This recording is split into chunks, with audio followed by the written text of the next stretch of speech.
Welcome to the Level Design Podcast. In this episode, we block out some time to have a naughty chat with Michael Barclay from Naughty Dog.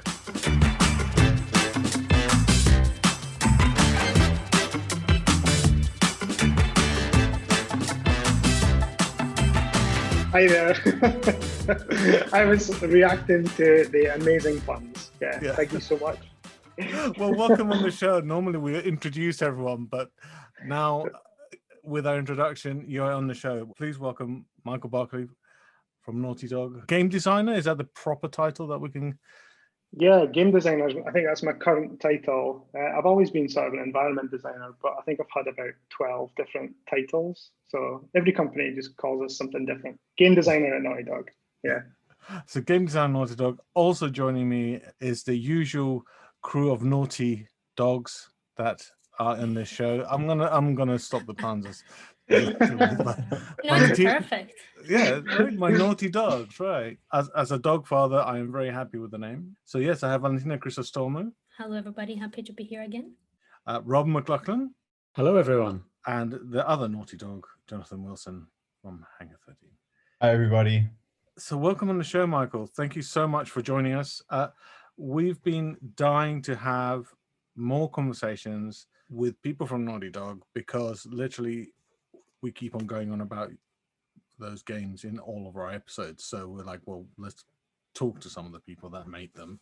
Yes, I'm glad I can be the chosen representative. No pressure. Yeah, you are the one. And if anything else, if we're disappointed, we just won't invite any more people. No pressure. Definitely. But actually, one of the reasons we wanted to talk to you is because we've been going on about, and by the way, this is like a real plug, go and listen to other episodes because we have been talking about this, you can check, is we've been talking about Blocktober and getting into level design and the paths to level design and kind of the steps of that. And then I can't remember who mentioned on the show, they said, well, Michael Barclay literally invented Blocktober, so you should kind of maybe have him on the show. And I went, oh yeah, I think it was Peter Field actually, he mentioned. Yeah, Pete, I listened to his. I actually listened to recently Peter and Max's. Your last guest, or the last one I listened to was Tommy Thompson. Yeah. And so I was, but you had the Halloween episode in between us, which is good because if you have two Scots back to back, you know, it's too much. It's too much for, yeah. So we had to smooth it out with a bit of horror, you know. Yeah. I kicked off the Blocktober. I mean, it was mostly just because, you know, I was setting up on a Saturday and I was looking at Inktober stuff. But when I was applying for jobs, which I've had to do, you know, a few times in my storied career of redundancies and moving countries, but I was looking for, well, what's the current benchmark for level blockouts? You know, like what? Because like I said, my title is different in loads of companies, but yeah, the process of level design is different in loads of places as well. And I knew that I wanted to do a very specific kind of level design, but I never really saw level designers blockouts anywhere. I think when I searched for, well, I mean, I came up through like MapCore and stuff like that. So I was doing, you know, I guess grey box or, you know, orange box for a lot of my modding.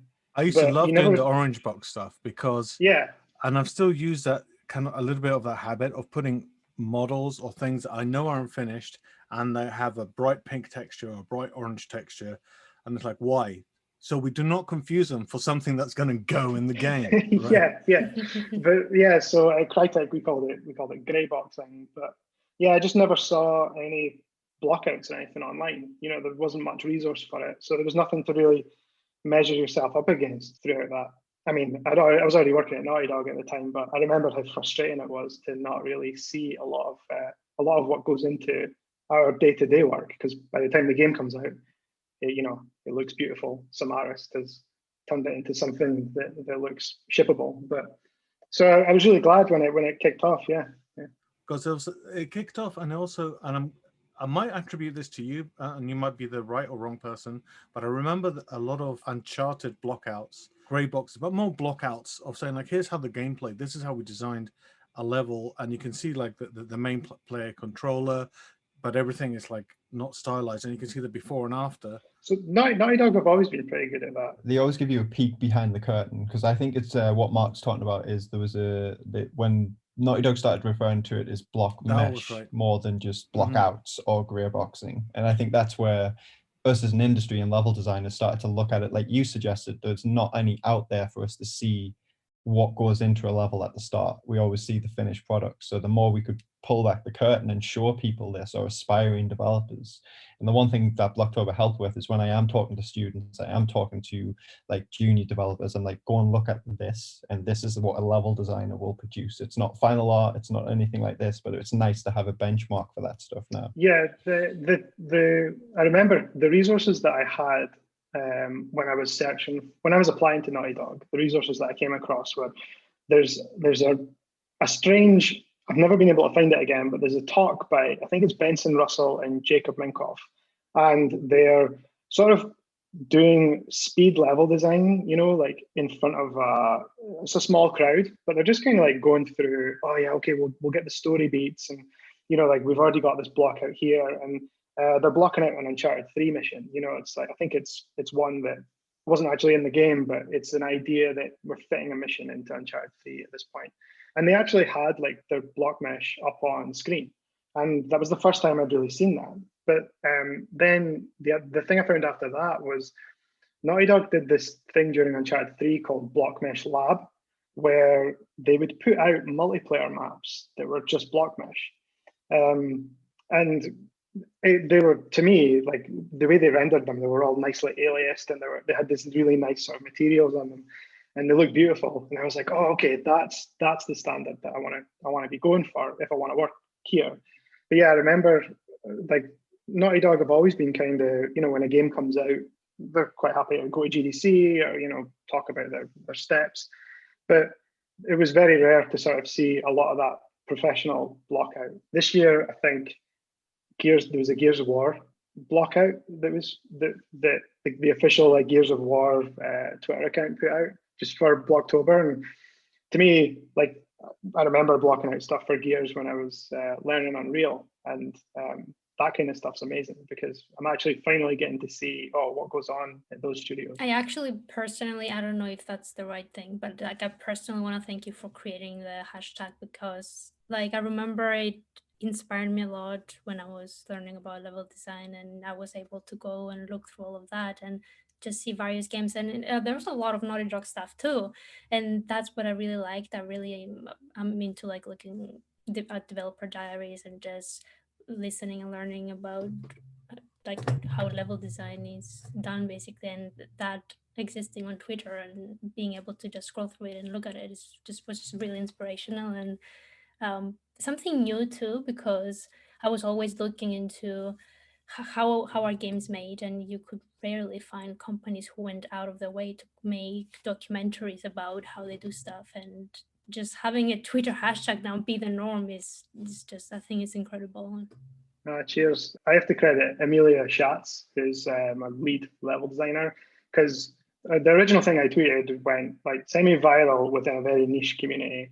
Then Amelia just threw up like this Uncharted 4 block mesh, and really sort of like that went crazy in 2017. And yeah, like Amelia's one of my level design heroes. So like I can only imagine if I wasn't working at Naughty Dog, getting to see her work, you know, out there.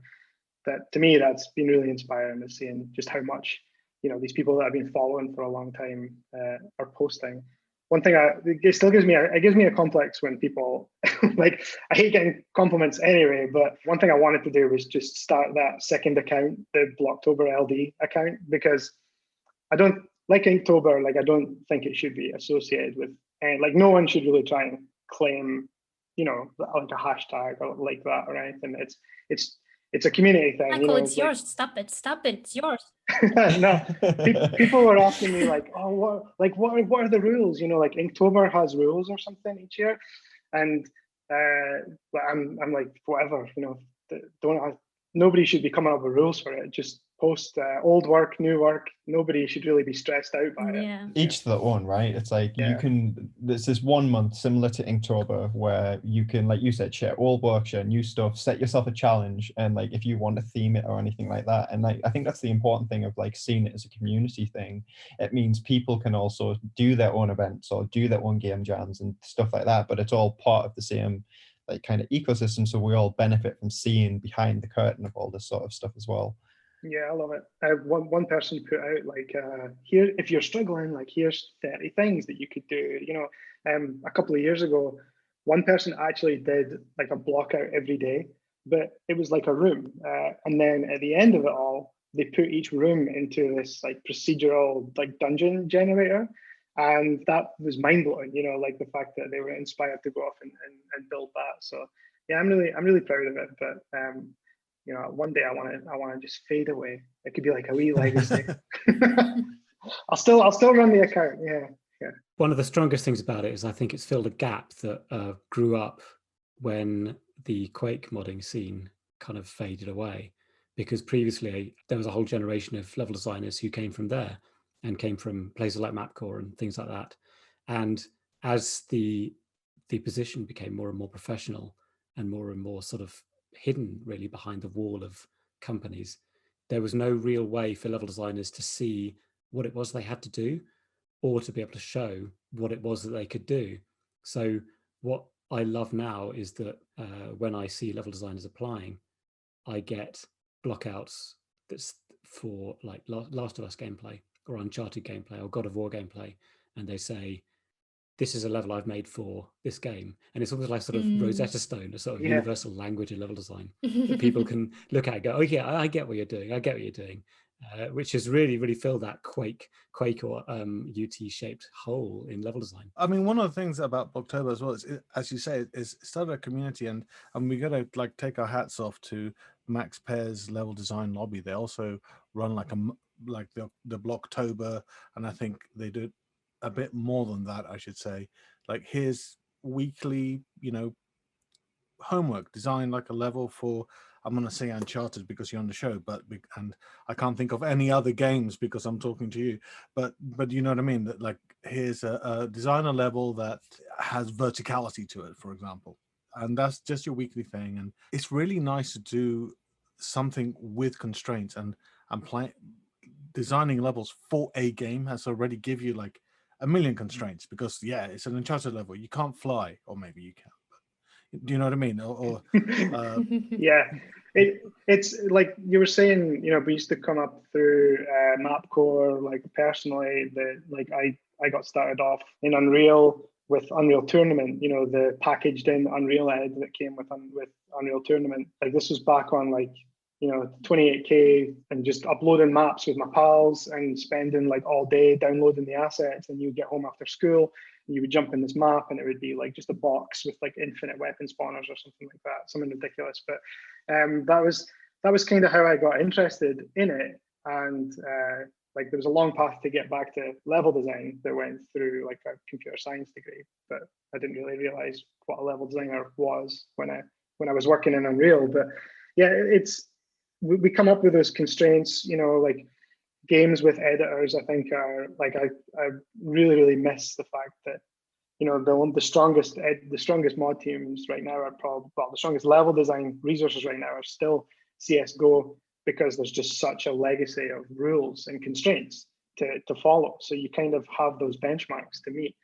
But I think the discipline is becoming so diverse as well, that, you know, like a level designer at one company is doing maybe a completely different job to a level designer at another company.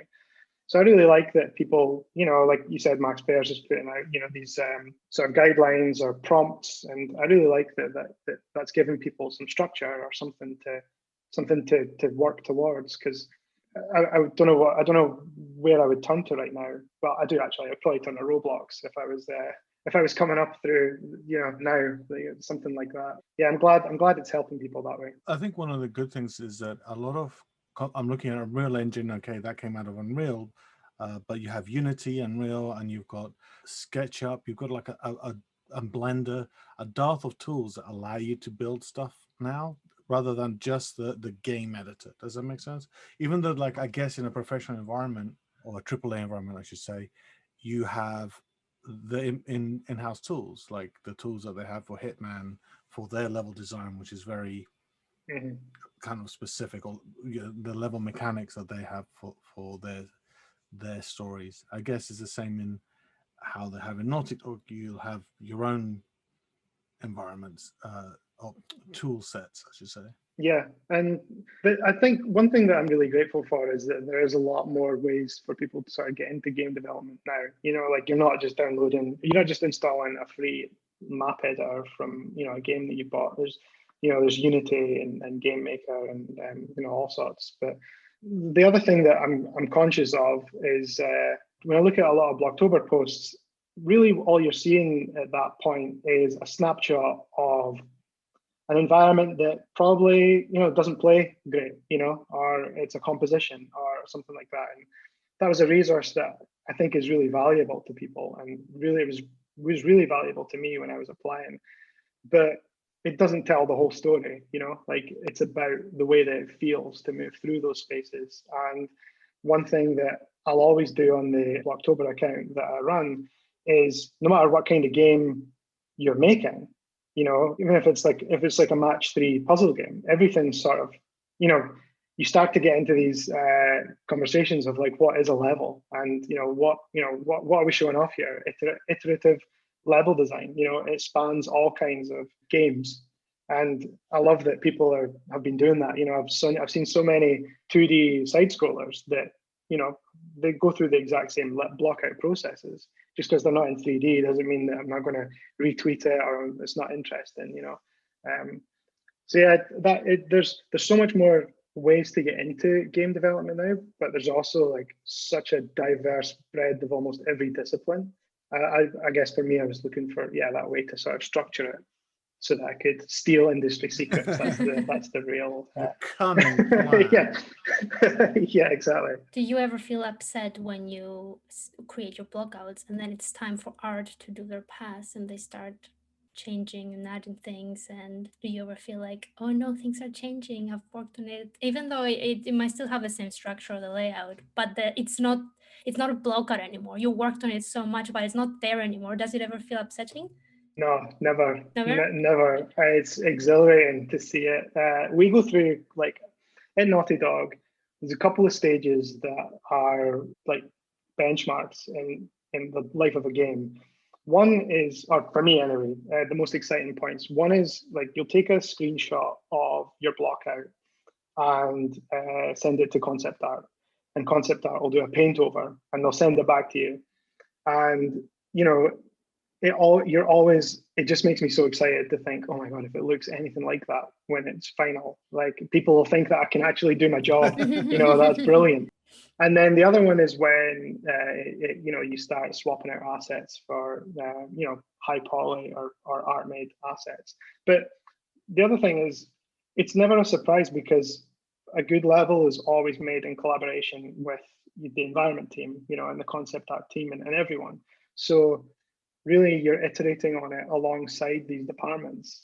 So it never really feels like, I mean, yeah, I'd love to play through my levels just like in Block Mesh, just, you know, for the novelty of it, but it never feels like, or it shouldn't feel like it's mine, you know, like it should feel like that. It's Naughty Dog, at least, it's a very collaborative environment.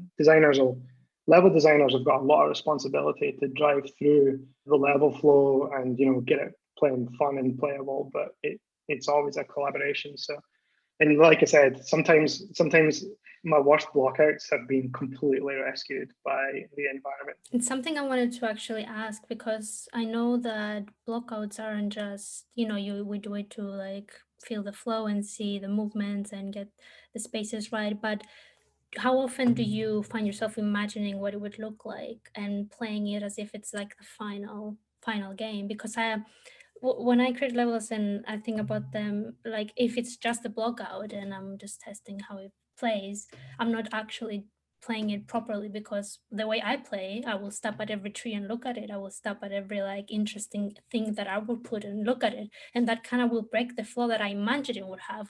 So Do you have something similar in mind? Do you work the same way, or is it just me? No, I play test all the time. I do get held up by bugs, so, or at least what I would consider to be like imperfections in my blockout. I'm actually trying right now, because I'm always trying to improve, but the thing I'm trying to do right now is to reduce the complexity of some of the shapes that I design in my early blockouts. So if you look at some of the stuff that I tweeted in 2017 for Uncharted Lost Legacy, I would call that probably like very noodly blockout, where I'll try and like get the trees to a nice angle, and I'll try and I'll try and put higher polys, like I'll add trims to things and stuff, and it actually gets in the way of a few things. One, there's more imperfections for you to stop and look at when you're playtesting. It's not as iterative. It doesn't afford speed. You can't go in and manipulate those shapes as easily. But also, like, I guess when I joined Naughty Dog, I was very excited to be making Uncharted levels. But that collaboration between design and environment, once you learn that, you need to sort of like give room for other teams to breathe. So I've actually started to try and like trim down on that level of detail. Sometimes I'll just, I've got an extra couple of hours and I'll start adding a few bushes here and a nice tree and make a nice little vignette, and hopefully it makes it, but yeah, I've been trying to like cut down on that, and that actually helps me play through. I play the game all the time, when I build a jumping game, I start running through it. And once you start building up the habit of running through your level, you stop looking at every tree and I start to like try and get that flow.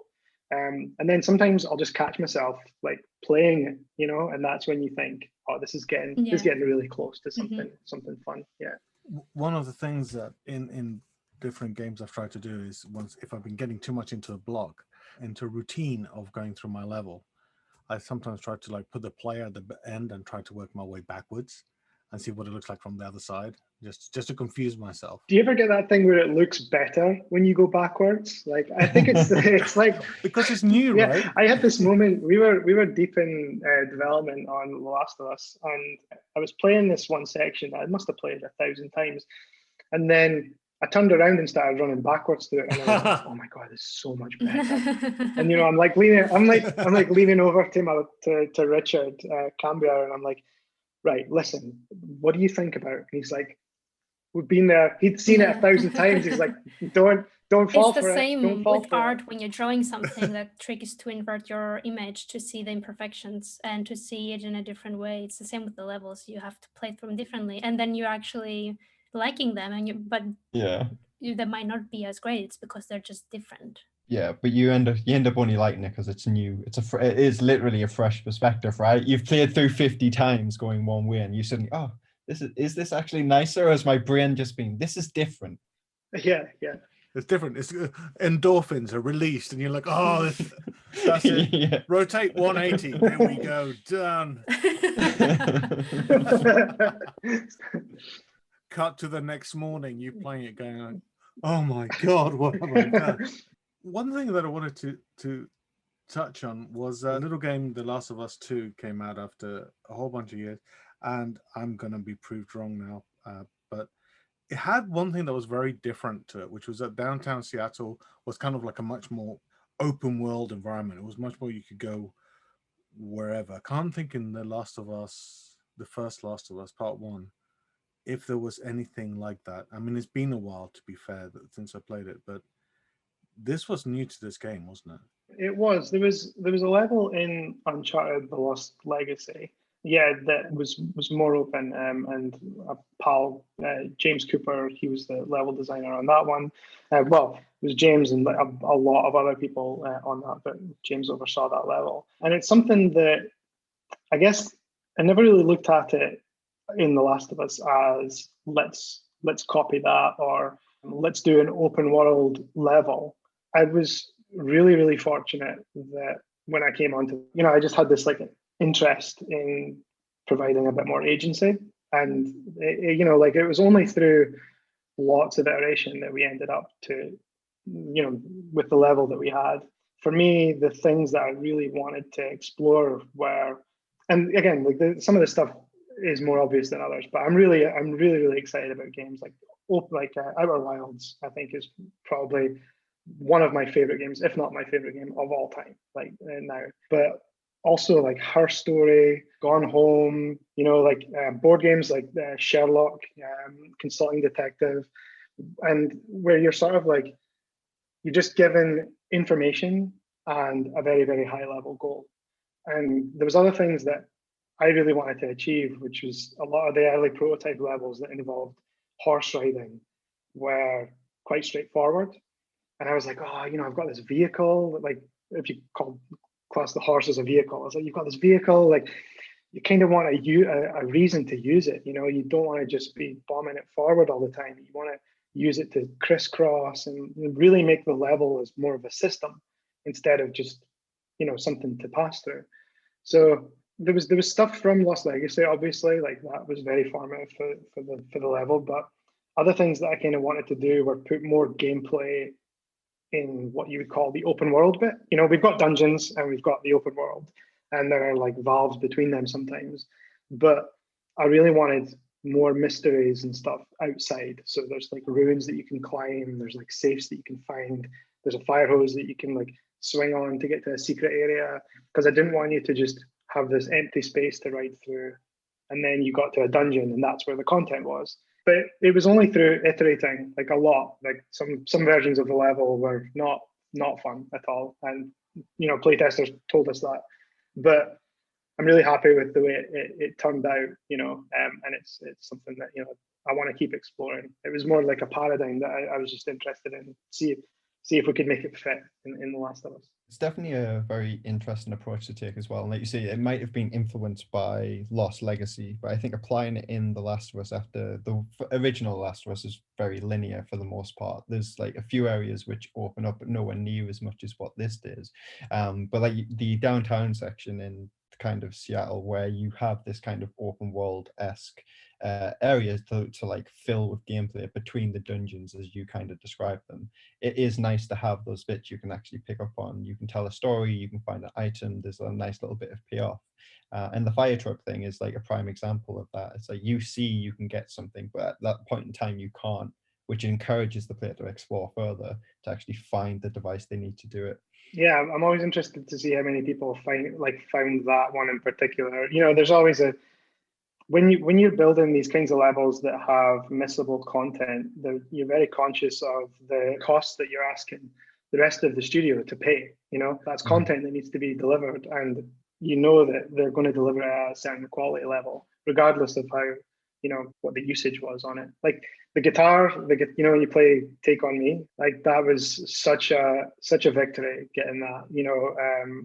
Everybody loved it. It was super exciting, but there's always the question throughout development of, should this be something that the player has to do? That was the only moment, apart from the ending, that I cried in The Last of Us, because it was a moment that I encountered, I found by myself. And the moment happened because it wasn't forced, it wasn't linear, I didn't have to go there, but I found it. And it was just a beautiful thing between Dina and Ellie, and it was just, I found that. It was great. I think it's definitely worth the effort putting that content in, because even though maybe, I don't know, 50% of the players won't see it, or I don't know how many, it's still the other 50 will see it. So it's definitely worth it. We made the case early on, like I said, everything, you have to be conscious of how much work these things are when you're asking the team to build them. And we made the case early on that this is going to be so much more powerful because players are going to feel like they own it, and not only that, but you can actually like play the guitar yourself as well, so there's all these mechanics that kind of really... And some people are getting really good at it, better on that guitar than I'm on my own guitar, Yeah, the scripters that game designers that worked on the guitar itself are super happy with the results from that. But yeah, it was all just about creating a moment that you could own, and I'm really happy with that. There was, occasionally there'd be a time where like directors would be like, how many players in the playtest this week found the guitar? And if it dipped below like 50%, there would be like eyebrows raised. There was one week where like only about 10% of people found it. And I was like, oh yeah, lots of people found it this week. It's great. We should definitely.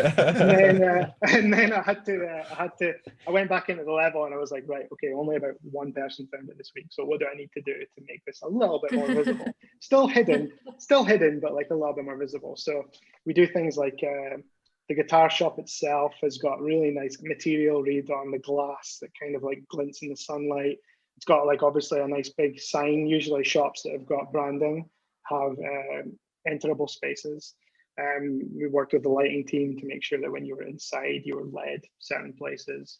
And also there's Dina who like helps, you know, if you follow Dina around sometimes you can find that stuff. But so I don't want to take away the moment by saying you were manipulated by excellent level design, but yeah, it was always on that threshold of, okay, how much does this need to be something that is. The level design of Downtown is actually the most impressive, I think, from The Last of Us 2 because of that open space and because you still use the same tricks that you did in other linear areas, but the linear areas, you have no choice where to go.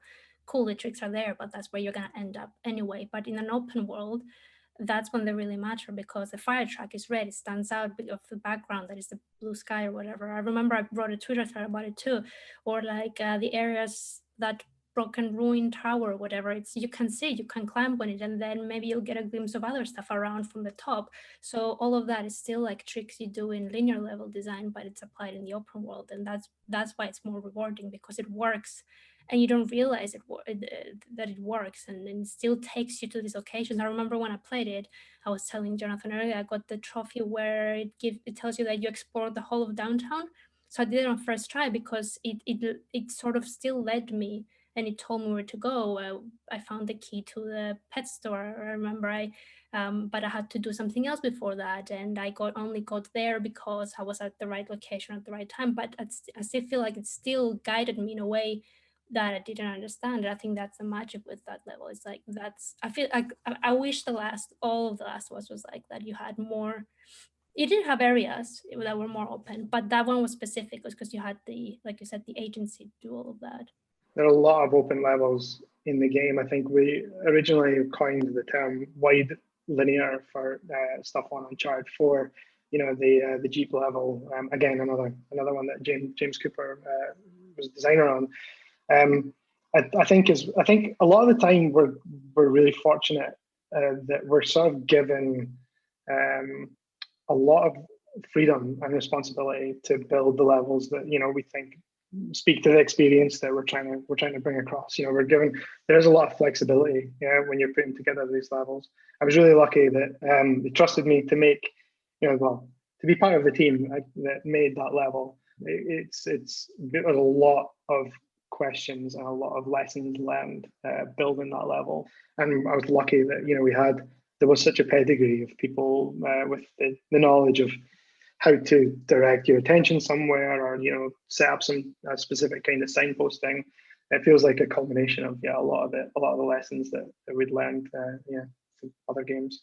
And I feel personally it worked a bit better than the Uncharted level, because in Uncharted the mechanics you have are limited. You can't upgrade your weapon, so you don't explore the environment. You don't have parts, you don't have health that you need to pick up, or like the medicine or whatever. So in The Last of Us, you kind of have to explore because you need to survive as a player and as the character. So you are, that agency kind of becomes kind of a necessity, because you kind of like, it's a survival horror game in the end if you think about it. You naturally start scavenging, which is kind of, you hanker back the zombie movies or the Walking Looting Dead. That's shooting. what they're doing, right?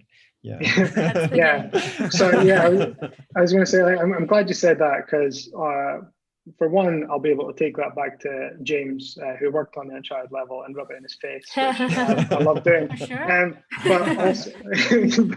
But also, right at the very start of development, you sort of think, what's the fantasy that I'm trying to bring out here? And for me, post-apocalyptic media, I think outside of all the tentpole releases, outside of like The Walking Dead and like I Am Legend and everything, you kind of think, what's the fantasy that we've not been able to bring out in The Last of Us yet? And for me, there's that opening shot at the start of any good zombie movie where the city is just completely dead. Like, nobody's walking about. You've not seen any zombies, or I should use the term infected, but like it's just stillness.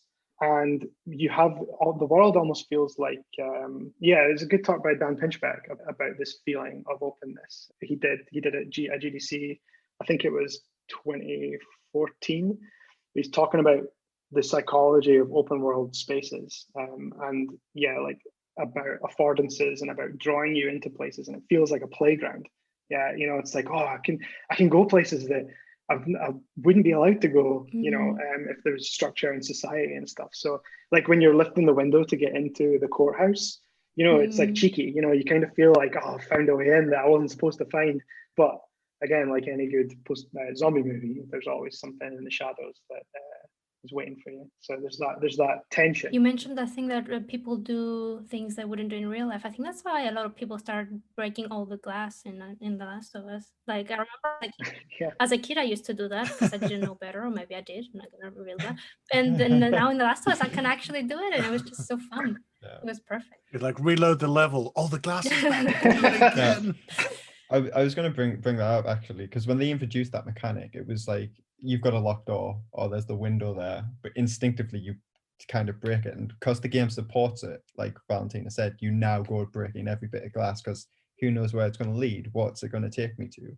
And I think there's one where you get to one of the checkpoints and you've got to get in to power up the generator. And there's even a little pickup on the other side of the glass that's just teasing you through the window even more. And then you don't stop after that. You just keep smashing everything. Yeah, that was so Pete Ellis is another British designer at Naughty Dog. I think we can qualify for BAFTA now just because we've got so many British designers. But he put together that puzzle. That was like one of his first puzzles, and it's the intuitiveness of it. Like we have puzzles that are very contextual. And I had to get, even though like they get a lot of flack, I had to get a pushcart puzzle somewhere. Oh, the little slidey one, right? Yeah, Pete did that with the dumpster. I put a pushable pallet in the synagogue. Oh, in downtown. But one thing that we do a lot is we come up with a mechanic like breakable glass, right? If that's a feature of the game that has that affordance, it can't just be contextual to a single environment. It has to work for the rest of the game. And obviously there is glass in the game that you cannot break, but we always look for a way to justify that, like it's really overgrown or it's like got chicken wire mesh inside it or something. So hopefully when you see that affordance, when you see the glass, you can rely on like a particular kind of behavior. I really love that puzzle that Pete put together. That actually helped inform. It's like we all sit close to each other. So as soon as he did that, and he was like, oh, come in. And again, this speaks to Valentina, you were asking about how we play our levels. The other thing we do is we'll play each other's levels all the time. So Pete would like tap me on the shoulder and he would be like, oh, come and play this, come play this. And he just hands you the controller. And this is the way it always works in Naughty Dog. You're sitting there and you're like, okay. And then you're moving forward and you're poking the level. And then I saw the little shiny pickup behind the glass. And I'm like, genius, mate. That's perfect. That's the business. Yeah. And then there's like a brick pickup somewhere and you like smash the glass. So that when it's as elegant as that, and we all ripped that off. Like as soon as Pete did it, now we're all like putting shinies behind glass and stuff. Is that kind of Half-Life 2 thing, which is when you get the gravity gun and the saw blade, and the moment you put those two things together, you have a zombie walk in the background, or and shoot, like just like instinctively you're gonna shoot him, like whether you want to or not. But I like the shinies. Yeah, and obviously like Half-Life. Half-Life 2 more for me, but that's another huge influence for a lot of my level design principles. Is that those principles of affordance and of carrying a mechanic all the way through to like getting as much mileage out of it as you possibly can. Still one of my top three. One thing I was gonna mention about the breaking glass is that I'm not sure if it's in The Last of Us 2 anywhere. I didn't notice it, but the breaking glass thing existed before The Last of Us 2, and that was in the last Left Behind, where Ellie and Riley had to break the car's glass with bricks, and that was kind of like a mini game. And I feel like a missed opportunity that they didn't mention that anywhere in The Last of Us 2, or they didn't like start it off with some reference to that. And then you go on. Ellie loves breaking glass because of that moment, because of Riley, because Riley taught her how to do that. And then that was it. That's where it started. Yeah, the level after the downtown level is, again, I can only remember the production names, but I think it's called Capitol Hill in the game. Yeah. And it's again, like, it's a very wide level, but there's some like little left behind Easter eggs in that. Oh, did I miss it then? God damn That's it. where that's I swear I where looked everywhere. that's got like the Halloween shop in, right? Oh, Yeah, That yeah. area, yeah. Oh, Yeah. yeah. Okay. I was replaying that recently, and I was like picking up on all the Halloween references, and I was like, it's not just because I'm playing it in October. This was here the first time I played through it. I'm only noticing it now. yeah. We're not patching that in. They're adding like new levels. Like he's like, oh, and here's the Christmas level, and here's the Easter level. Oh, that would have been fun. Like, I'm sure this was a Halloween shop. Why is it an Easter shop? I don't know. Just changed.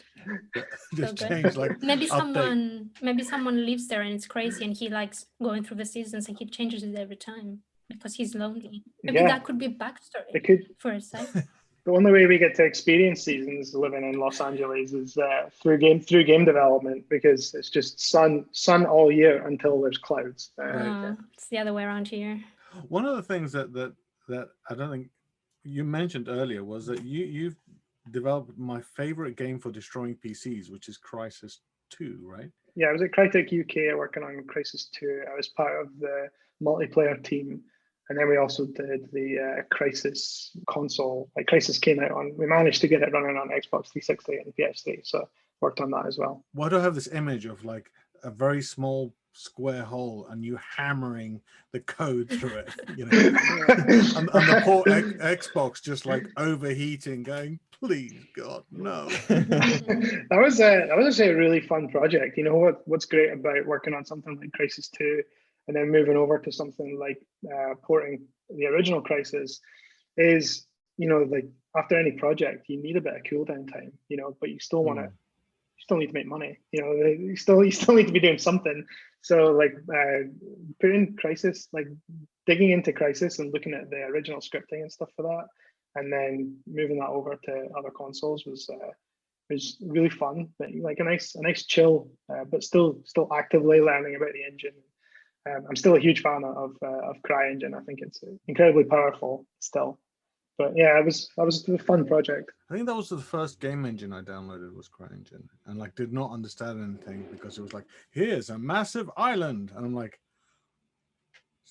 ah! It was my first foray into visual scripting. When I got Crysis, like I graduated with a computer science degree from Abertay in Scotland. In case you didn't know, by the way, I'm Scottish. I've only mentioned it like 20 times so That's far. where the accent's from. Yeah. And you know, I was a programmer, but I'd never really seen scripting at all. I'd only really been working in C# and C++ and a bit of Java. And when I found visual scripting, at first I was like, oh, this is really difficult to get my head around because it's so restrictive. But I've very recently downloaded for Unity Playmaker. And again, like, going back to the game development, having a really good entry point at the moment. I still wish it was easier, but it's super powerful.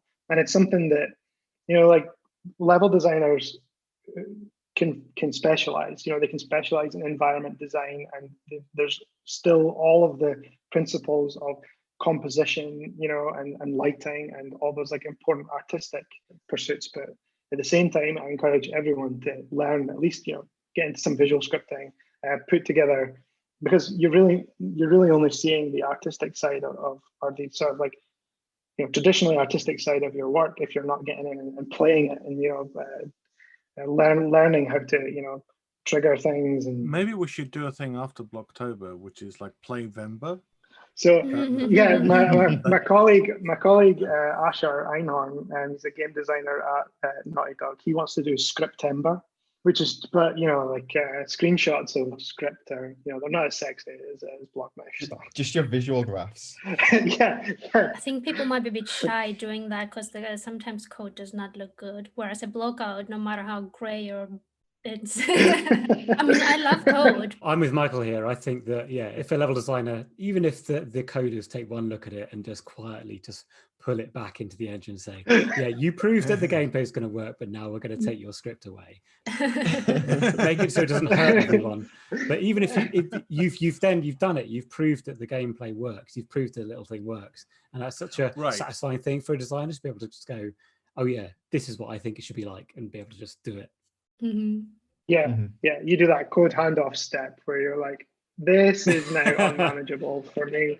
But like, to credit to the scripters, Naughty Dog, there's a lot of scripting, and like a lot of stuff, a lot of systems are managed through a very, very like versatile script language. So they are essentially like gameplay programmers, is what I would have called them. Designers have got so many titles, at different studios. So yeah, it's pretty versatile. It's pretty cool.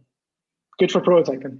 I mean, one thing that I think there is art, and I'm going to insult so many people that we're going to lose subscribers, but I mean this in the most loving way. Art is very judged by others. So if you do something like a block out, it's judged by how people look at it, right? But in programming, there's what I call the hello world feeling. That moment that you typed, print hello world, and you executed it, and you get those endorphins because hello world appeared on the screen. And I say the same thing in games. Just extrapolate that to games, is that ability to walk through a trigger box and suddenly bad guys spawn. And it's like, that's the same endorphins that like just spawn in my brain, right? That's the only way I can describe it. And that's a completely different drug than like having adoration, people going like, oh, your block out, so blocky, it's lovely, or whatever they say. It's the blockiest block out. There's a moment when you're putting levels together, for me, because I was working on a sequel to a game that like I adore, when I was working on Last of Us Part 2, and it's where you start to recognize it as a Last of Us level. There's a moment where you're like, wow, this could like, people are actually going to play this, and it feels like a Last of Us level. And it, I'm trying to get better at being happier with my work, but there's moments where you're like, you get goosebumps because you're like, oh, this is actually, I don't want to say we've done it, but it's pretty good, and we're really happy. And yeah, it's the same for me. Like you get those moments sometimes where you're like, even in block mesh, you're like, this is what the experience is going to be like when people play this. It's cool. It definitely makes me. It's why I have stuck with game development after 14 years or something ridiculous. That's fantastic, Michael. It's been an absolute pleasure to talk about all things Last of Us, all the naughty things we're going to talk about, and all the blocky things we'll talk about. If people want to find out more about Blocktober, the Twitter handle is... It's at Blocktober LD. And again, thank you very much. We'll put all of our contact details. If you have ideas, thoughts, comments, or anything, you can follow us on Twitter at LevelDesignFM, or you can email us at show@leveldesign.fm. Crazy domain name. And so that's goodbye from me, and thank you again, Michael. Thank you so much. Thanks for having me. Bye, everybody. Bye. Bye all. Bye. Cheers.